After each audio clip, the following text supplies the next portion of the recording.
Hello folks, how are you doing? I can't remember the last time that we did a natter. I don't know, beginning of March? Anyway. Can't remember. Today's natter is going to be about the film Barbie. I wanted to go to see it at the cinema, but we never got round to it. No, I think I vetoed it. And then it came on again, did it on the Sky, and I was like, shall we do it, shall we do it? And it was like, yeah, oh no, yeah, oh no. And when it first came on, I've got to admit, there was that moment where I was like, what the hell are we watching? It was funny because I kept looking at you as it was all your fault when really it was mine. And it was just like, this is nuts and really tacky. But as it went on, I ended up going from this is nuts and tacky to I really, really, really enjoyed it. And the amount of nuance in it and the amount of message in it as well about society and where society is was profound. It was very clever. I don't know who produced it. I don't know. Or who wrote it. Come on then, Mr. Google. I don't know. But whoever did it, I actually think knew what they were doing. I don't know. We've got all actors in it at the minute. He's having a Google. I'm going to Google. Cast and crew. Directed by Greta Gerwig. Yeah. So it was a female director. No, I can remember we were watching it, weren't we? And we're just like, where is this film going? Because it was just like Trumpton, wasn't it, basically? It's just Barbie gets up, Barbie gets in a car, Barbie says hello to everybody. It's all superficial. Yeah, it's all very superficial. Cringe as well. Yeah, and it was like, are we really watching this? Because you kept saying, like, where's the storyline? Like, I don't even know it. And it was weird because I wanted to turn it off, but then there was something keeping me there as well. And then she starts to get some kind of, what was it? She's worried about death. She starts to, Barbie's portrayed as this perfect woman, girl, young woman. Living in a women's utopia. Yeah. Perfect, slim, makeup perfect, everything's perfect. Then all of a sudden she starts to get a fear of death and she starts to get a feet change and things start going wrong and she starts getting little lines and she starts fading. And did they go see Weird Barbie? Yeah. And Weird Barbie tells her that it's because one of the girls that used to buy her dolls is resenting her. And it tracks it back where she's got to go into the real world, from Barbie world into the real world to find this woman to kind of heal it. She's looking for a girl, wasn't she? Oh yeah, and it turns out that it is a woman. And it's really fascinating. What got me as well, the credits when it starts off with, it's where they're all playing with their dolls, isn't it? They're all nursing dolls and they're all being maternal. And then as the years go on, then when Barbie comes out, they're dressing her up and you actually... They get more sexualised, don't they? The kids get more sexualised as Barbie comes on. Yeah. And... it's interesting, it just got me. And then they had Dad Ken in it as well, didn't they? Yeah, played by Ryan Gosling. Yeah. Yeah. And about his role in it, it kind of makes Barbie in the beginning look quite narcissistic. And cold and how cold she is to Ken as well. Well, it's like I say, it's a female utopia because the women were in charge of everything and the men were usurpian. Yeah. And you know what I mean? It was all that kind of thing, almost opposite to the real world to some degree. Obviously things change. But then she goes into the real world and she finds out that it's actually men in charge because Ken goes with her, doesn't he? Yeah, and then obviously Ken finds out men are in charge and he gets all the ideas and he takes it back to Barbie world and he takes over. And then Barbie goes back and she's come back to this world where the men have taken them. And it's actually helped you to really see just how crazy things have got. Because it was all stuff you can relate to. Well, it's all stuff you can relate to in history in some respects, almost right up to now. You know, it's still not 50-50 in most cases. You know, but yeah, it was very thought provoking, wasn't it? And it just kind of gave both sides, didn't it? What it'd be like to live in a women's world. But then it also made it look as if it was a women's world, it'd all be very superficial, which I don't think it would be. You know what I mean? Yeah. Because Barbie was very superficial, wasn't she? But as she changes, then she has this kind of like a mini breakdown that is kind of like narcissistic, isn't it? It's very much me, me, me, me, me. And I think like I said, I think the writer-director's been really clever in showing some aspect of the female populace and where it's at. And all the different, because they also covered it where they did all the different Barbies throughout history as well. I mean, they all lived in this Barbie Land. It was all different dolls as well. Every different Barbie there. It was all the different dolls that you could have bought, and all those different Ken dolls as well. Yeah. It did make you think as well about toys for children and how play can have an impact on you. You know, I had Barbies, something as simple as a Barbie. The repercussions from that can go on and on and on. Yeah. This perfect little doll, and then they get the Ken, the perfect Ken. And then how is it Mattel? Where Mattel then starts to get, I like this bit, where she goes to Mattel and it's all men in the boardroom and none of them are listening to Barbie. And they're just wanting more and more and more. And they find out something's gone wrong in Barbie world, and so they've got to find Barbie first, haven't they? And then they get her, they get her in the real world, and then they have to chase her back to Barbie world. And it's Will Ferrell plays the chairman of Mattel, the comedian, and he's quite good in it, isn't he? He's always good as Will Ferrell. But she escapes because they're not listening to her. Yeah. They want to put her in a box as a box, and the other Barbie box. They want to put her in the box, so when she puts her in the box, you know when you buy a Barbie and it had those white tags, and it was on your neck's on and her legs, even that. The symbolism behind that, the tag around the neck, you know the Barbie thing, and then it twists at the back. Yeah, little plastic things to hold the doll in place. Yeah. I know it's holding the doll in place, but it's just the symbolism as well. And she escapes and she goes through the factory, Mattel factory, and she comes across an old lady in a kitchen, an old-fashioned kitchen. And that was meant to be the ghost of the woman that first started Barbara. Not Barbara. Barbie. No, because her name was Barbara. I thought she named a kid Barbara. I thought she named the kids Ken and Barbie. Yeah, because she had a daughter called Barbara. Right. She had a daughter called Barbara. And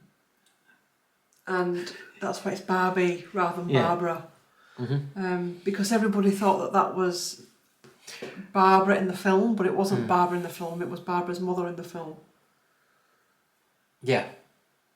It was Barbara's mother is the woman who invented Barbie. And I can't remember if she named her kids after Barbie or she named Barbie after her kids. Yeah, I can't remember. It's one of the two. It's one of the two, isn't it? Yeah, I think she named her kids after Barbie. I think she invented it before she had kids. And then she named her kids Ken and Barbie. I think she named after Barbie afterwards. I don't know. I have to Google it. Yeah. And that was interesting as well about how this... Well, she was in the film, she was a little old lady. And yet it turned into this big corporation where... Yeah, I think she got booted out on her arse eventually. They do, don't they? Yeah. They make something, they get drawn in, and then they get booted out and they lose it. But... Because they had an old lady earlier in, and I thought it was kind of like a Spider-Man thing where... I keep calling him Spike Lee, but it's not Spike Lee. Yeah, because that's what got me looking at. Because you said, I wonder if that's the woman that originally was the original Barbie. Yeah. And that's what made me Google it. And then I realised that through Googling it, what it was all about, and that was just an old lady sat on a bench next to Barbie, and the difference between them both. That the old lady was really happy in her skin, and yet Barbie was really feeling. Yeah, beautiful woman, just not being wrong, as it were. Yeah. Then there's a bit when they go back and they're fighting. Obviously, the men are fighting against the women, and it's women against fighting the men. And they said there's a part in it which I loved, and they said basically they want you to fight each other so they can have full control of the land, something like that. And it was like, how true is that? When you look at society today and all the different extremes we've got. Oh, that's what they did. The women turned the men against each other, so they'd all fight each other. So the back were turned and the women could take back control. That's what they did. Yeah. Which is, the society that we live in today is whilst you're all fighting each other, the world is going in a direction that's not healthy. Yeah, well, something gets put out there in the media where people are discussing that, and something else is being done in the background, usually. Which we all fall down that trap. Rabbit holes. But it's hard though, isn't it? It is hard, and it takes some, because that kind of separation is in everything. It's in politics, it's in celebrity land, it's in royalty, it's in everything. It's all to different degrees as well, isn't it? And you don't realise, some of it you realise, I know what's happening here, and you can step back from it. But some of it you genuinely don't realise. It's very strange, and it just kind of opened your eyes to the way it could be. The two extremes almost. Men completely in control, women completely in control. And it just, it's thought-provoking. But then, it was all very superficial as well, because that's what it was. Pretty boy, pretty girl, you know what I mean? Yeah. But it was a kid's film. Also, as well, about the relationships between men and women. I was looking at the relationship between Ken and Barbie in the beginning, and there are many relationships out there that I have seen where it's like that, where you've got a woman that's she's really quite cruel and cold with him. And I think that was also showing about relationship dynamics and the imbalance that we've got at the minute. And then when it went the other way, and when Ken was chucked her out of her own house and took over his own, that's happening as well. So you've got the females taking over and the males taking over. Like I say, the two extremes. Yeah. It's interesting. Yeah. And the way around that, and because in the end, doesn't she? This is full of spoilers, is it? In the end, she ends up going back into the real world, doesn't she? She goes to... Apparently goes to a gynaecologist, I think, at the end. Yeah, because isn't that a bit where she says she's not got a womb, but then she gets given a womb? I don't know. I don't know if she has a womb in the real world or what. I don't know how that worked. Yeah. I wonder what the symbolism of that is then. I have no idea. It was a strange ending. Because I thought she was going for a job. Yeah. But then it turns out she was going to the gynaecologist for the first time, as it were. That could also represent... What's it called? Sex change? I don't know. Could it? No, not really. Gynaecologist is looking at women's bits. Yeah. That's what the American term of gynaecologist is the doctor of the women's bits and the female reproductive system. Because it was a bit of a strange bit, that. Maybe it just kind of... all I can think of is it was saying that she did have those bits, even though the dolls didn't, as it were. And they seemed to make a joke of that earlier on in the film. About not having any bits down there, didn't they, I think? Yeah, they did. I think it was a Ken dolls. Yeah. So I don't know whether that transition into the real world changed her into a real woman, as it were. I don't know. Yeah, because it is interesting, the Barbie world and the real world. For some people, the Barbie world is the real world. Isn't it? Yeah, that superficial world. Where everything's great, everything's amazing, I get up and... Instagram and Instagrammable and AI. Yeah, everybody lives in a perfect Instagrammable world. But that's all you see on Instagram. You don't see the actual dark underbelly of their real life. That's behind the Instagram account. Yeah. But obviously Barbie didn't have that. I want to say, did she have an Instagram? Because I'm surprised they didn't bring social media into it. I don't think they went that deep. Yeah. It was all very, very shallow Barbie World was all very, very shallow. It was just literally get up, do your thing, meet your friends, and look amazing. Well, yeah, do you know that if you look now at a lot of young girls now, there is that pressure. You know, when they're having filters put on them and all kinds of things and makeup, and I think that schools now compared to when we were at school is a totally different ball game.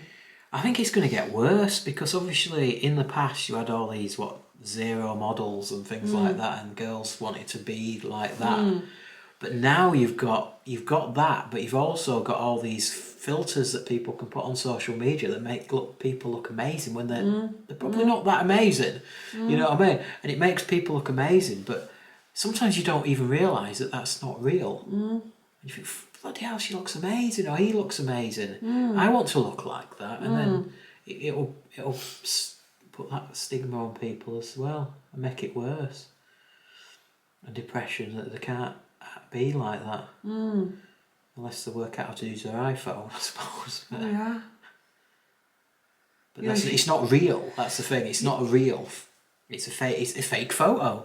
If you think of the makeup industry now and the hair dye industry and Botox and all of that, and I remember when I was doing my training to do facials and stuff, and there was someone there that did HD brows, and they were talking about legal things and consent, and she lived in a part of the country that she said, you know, youngsters are not allowed treatments beyond a certain age. And yet, because the HD brows, they're actually willingly bringing their like 11-year-olds into salons for their HD brows doing. And in one respect, you're being told you can't legally, but then you've got parents that are coming in, and it's pressure on the people doing it, because there will be somebody out there who will do it, and they'll get the trade. They'll do it illegally or whatever, and nobody will ever collar them or anything like that. It's like selling underage cigarettes back in the day, or e-cigs and stuff nowadays. Very rarely people get collared for that, do they? You know what I mean? They don't get the collar felt for selling to kids. You know. Yeah, our teenagers now, not all teenagers, are some really fickle, because I'm thinking about when I was growing up, or just after me, when J.K. Rowling came on with Harry Potter, and the kids she got a generation of youngsters into reading that are still reading today. Had it not been for J.K. Rowling, that may not have happened. So I know she comes under a lot of scrutiny, but the positive that she brought to the table, I don't think we've had that in this generation, have we? Youngsters, a series of books that's been like that, where they've been literally queuing up outside department stores, and the doors used to open to just pile in. Not that I know of, no. And you'd get onto a bus and every kid would be reading the latest Harry Potter. I remember that. Yeah, me too, yeah. And yet now, there's nothing really that's captured the imagination as that Harry Potter did. I don't think. Other than social media. I think a lot of is it YA fiction now, is all copy. It's all on the back of that. A lot of it. We went to a little bookshop. Was it Ripon? And we went into a youth section, and nearly every book had a little boy on it with glasses, wizard, wasn't it? And I said every book was we are different from J.K. Rowling, but it so obviously wasn't. It was just a different take on it. Yeah. There's been loads of different stuff, hasn't there, come out since Harry Potter, all gone down fairy tale themes or wizardy themes or dragony themes and stuff like that, haven't they? But the pressure of youngsters is quite concerning, I think, nowadays. I think it is. It's very difficult. We'll have to see how it goes. So I've lost my train of thought. No. And pressure for exams as well, because we talk about this. Back in the day, your parents were pleased if you got a C or a B or an A, but now it's all A star, A plus. Yeah, they've got to get 7 or 8 A stars, whatever it is, and it's like I wouldn't. I obviously wanted there weren't any A stars when I was at school. The highest grade you could get was A, which is I don't understand why you need an A star personally, because the highest grade should be an A. You know what I mean? Why do you need an A star really? But that's a different matter. But you aim for an A, and in some places, I think in maths, the highest grade I could get was a C, because I didn't go on the course to get an A and a B, because it's too difficult. I found it too difficult. I thought there's no point. If I go on the course where you can just get a C or below, I reckon I were good enough to get the C. And if I went on the high one, I might not have got a C. You know what I mean? Because it's that hard, I might have struggled and got a D or an E, if that makes sense. So I just went for the one where I could get a guaranteed grade almost. But yeah, when I was at school, very few people got all A's. So either they're working harder or the exams have got easier. I've got stories about her, but I can't really say 'cause I get really slapped. I do. Let's just put it this way: I do know that results can be tampered with in ways. Well, they can in certain Not ways. by a school. I'm not seeing it in schools, but that's all I'm going to say in that subject. Well, exam boards. And I wonder if it's happening. Whereas, like, people I do this all the time, and people are like, what are you trying to get at, Claire?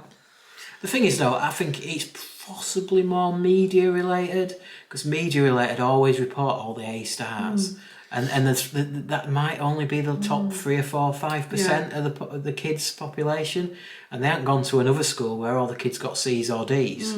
You know what I mean? So they're actually reporting the overachievers. If that makes sense. It always goes to the overachievers, and the schools want to push the media towards their overachievers to make their schools look good. But they don't say there's another 50 kids out there that got bugger all. You know what I mean? Well, before I move on, I've not seen the statistics in this, by the way, so this is me. Yeah. What I'm talking about isn't to do with schools, it's to do with something else. Where if there was a risk that low marks were going to come through, they would take that section out. Well, what they It's do... not school I'm talking about, and I've seen that, and I saw that definitely manipulation. What I've seen is... What I've seen with exam boards and things like that, if a question's a bit dodgy, they might take that question out, and which will inflate their exam results, if that makes sense. So if it was, say it was a multiple choice paper out of 50, they might have took a question out, so suddenly it's out of 49. You know what I mean? So your chance of getting a higher percentage. And if you've got that question wrong, you've got a higher score straight away by not having that question in the paper, if that makes sense. Oh, I know in the 90s when I was at school, in high school, if you were not going to get the top grades, they used to have what they called mentors back then. I don't know if they do it now. And anyone that was going to get a B or above got a mentor. Right. And anyone that wasn't, you didn't. No, we never got on like that. Which I think is wrong. Because who was it that said, was it Teal Swan? No, I don't follow Teal Swan because I know, again, another controversial person. But she once said... I don't even know what it is. She's a new ager. She once said that people always get their children a private teacher for math or English when they're doing well to get them through their exams. She said, and it's actually not... What was it? People get that. It was something like that, but it was also something like when a child struggles with a lesson, with a subject, they get them a teacher or mentor to come in and push them on it. But what about getting them a teacher or mentor in the subject that they like? When you tune into it. But I thought that's what you said they did. No, she was talking about something different. I was talking about schools that when you're getting when you're getting children that are going to get high marks. Yeah. Your head, they used to get mentors. Teal Swan was talking about parents that say if you've got a child that's struggling with English. That makes sense though. Surely somebody struggling with it needs some help, extra help. The people that don't, the ones that are going to get the A's and B's technically don't need the extra help. But everybody should get the extra help. You know what I mean? Tails once tied me up in knots here. Hey, shouldn't they? Yeah, but she was saying that surely you should get you, rather than pushing a child into something they don't like, it basically look at the child's, why don't we live in a world where the child's strengths are pushed and encouraged, rather than, like if somebody got me a teacher to do with maths, it would tie me in knots, but if somebody got me a teacher to do with history, that would benefit me in so many ways. Because the likelihood of me going into a math world, as you know, is nil point. The likelihood of me being interested in history is a big thing. Well, there you go. I mean, I don't know. I can understand why they want to try and get the best grades out of the best people, but they should also try and get better grades out of the people that are struggling as well. And work out why they're struggling. Because I struggled on some stuff. You know, I got an F in German, for God's sake. You know what I mean? So I just couldn't do it. I was hopeless. I gave up. I just gave up on it and concentrated on all the other subjects. And just gave up. The teacher was terrible. He had no discipline in the class, and everybody just did what they wanted. We had a few like that were having breakdowns and they got abused, something chronic. And those lessons, there must have been at least two that I can remember, two teachers. The lessons with those, three actually in a way, the lessons were just written off. Every lesson, every lesson, the children, which they were children, even though they were teenagers, ruled the roost in those classes. It's just crazy, isn't it? I think the education system is overhauling.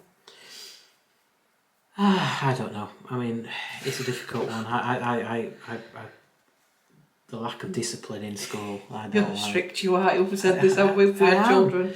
I am. You know, I can understand why. I say the term lefty liberals, but decided that you cannot discipline children, and because of that. There was always that small minority of teachers that took pleasure in disciplining children, which was always wrong. But sometimes kids need to be told right from wrong. And if you don't tell them right from wrong, how do they ever know? That. How do they ever know right from wrong? And schools now cannot discipline children to any degree.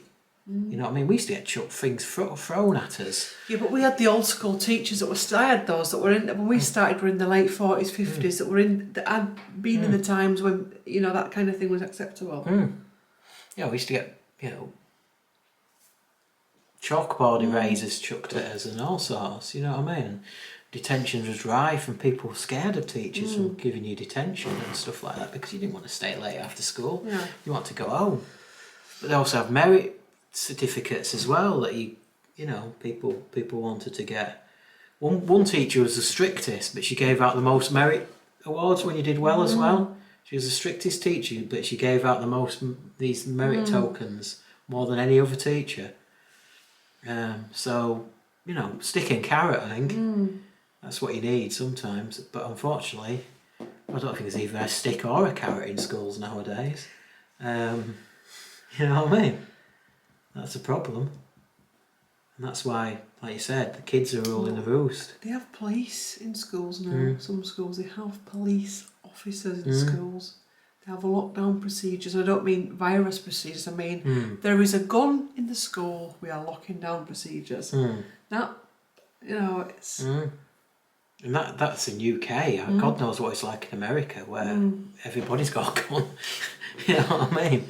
It's, everybody can have a gun. How have we gone from Barbie? It's just, I think it's society, isn't it?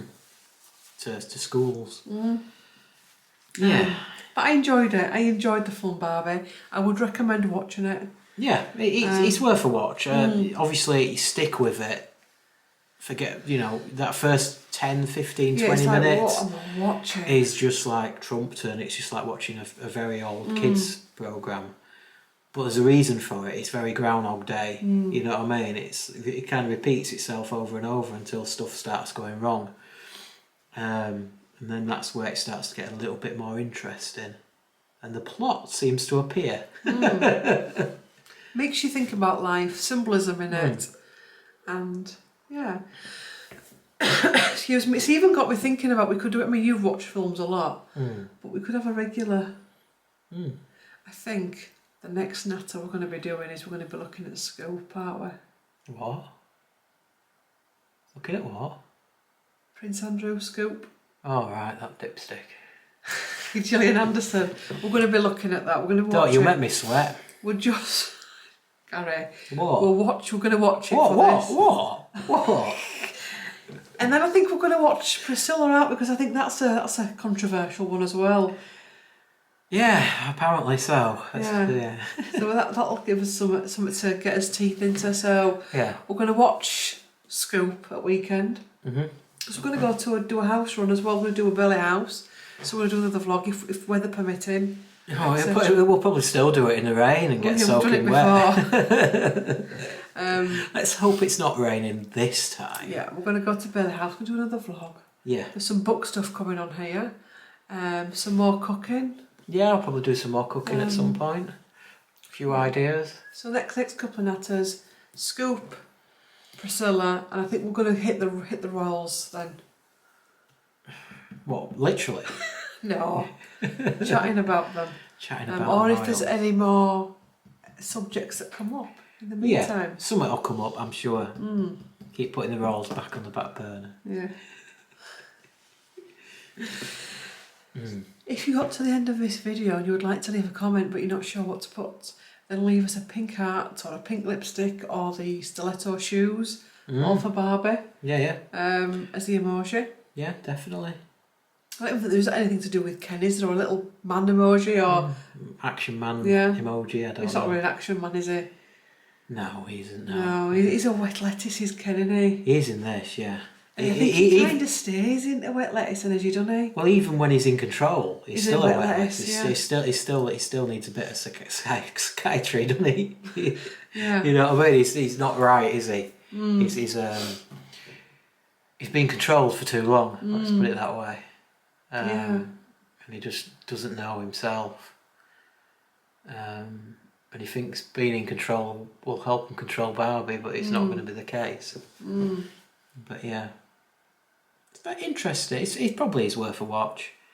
It surprised me because I thought it was just going to be, you know, a kiddies film. You know what I mean?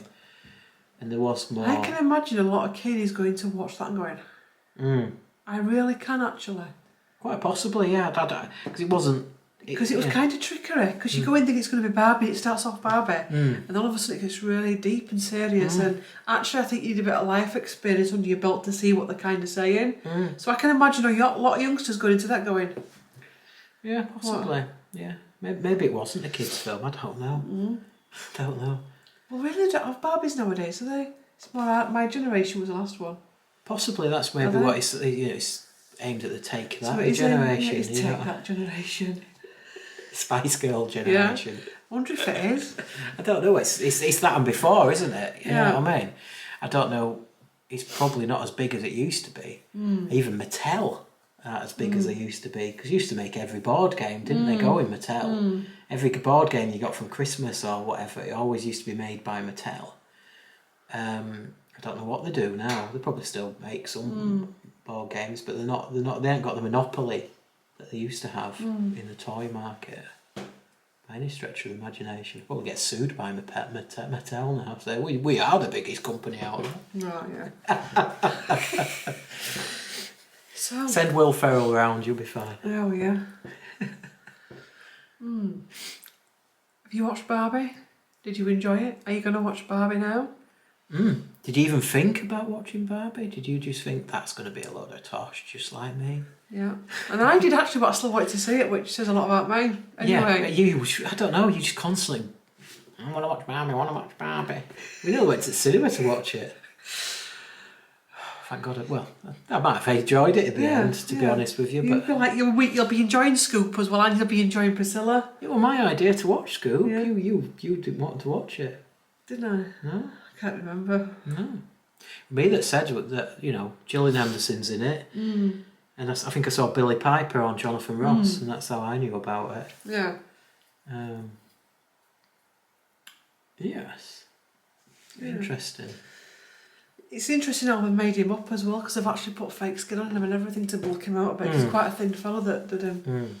Which would have been hard to do because I bet he sweated in that. You know what I mean? 'Cause they couldn't have had him perspiring, could they? I know, yeah. You know what I mean? God. So that would have been difficult. I'd have took some acting to not to perspire. Oh, the things we've been through, eh? Right, shall we go to Pizza Express? I'm dreading this next video. God. Yeah, I saw a video on Instagram the other day, and this was before Catherine became ill, and it was William taking Charlotte into a restaurant for a birthday party, and I thought it looked very much like Pizza Express, and I was like, hey up. But it was genuine. She was there, Charlotte. Yeah. She walked in with a present, and it was just weird as well, because You sure it was Charlotte? Not a little girl, you know. I am not doing this. You know what I mean? We're all getting death threats. I'm only joking. I've not got a death threat. Not a dramatic. But yeah, thanks for watching. Yep, thank you very much. Comment and subscribe, and we've got a playlist with Nattazole that you can work your way through. Yep, and there'll probably be plenty more coming. Yes, it's controversial, not politically correct. That's me. It says it as it is, and that's how it's going to be. Because I think I can't do it when it gets too polished. No. If I say something wrong, I say something wrong. I'll apologise. I always do. Sorry. It's fine. Thanks for watching. See you later. Bye-bye. Bye.